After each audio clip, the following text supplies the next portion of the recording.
you're experiencing issues with the Elden Ring update getting stuck at 2026, follow these steps to resolve the problem. Step 1. Check server status.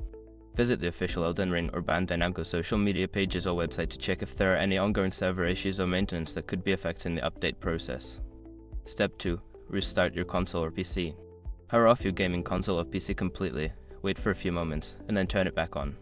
This can help reset any temporary issues that may be causing the update to stall. Step 3. Clear cache. For consoles, clear the cache by holding the power button until the system shuts down, then unplug it for a few minutes before plugging it back in. For PC, you can clear the cache by navigating to the game folder and deleting temporary files. Step 4. Reinstall the game. If the update continues to be stuck, consider uninstalling and then reinstalling Elden Ring.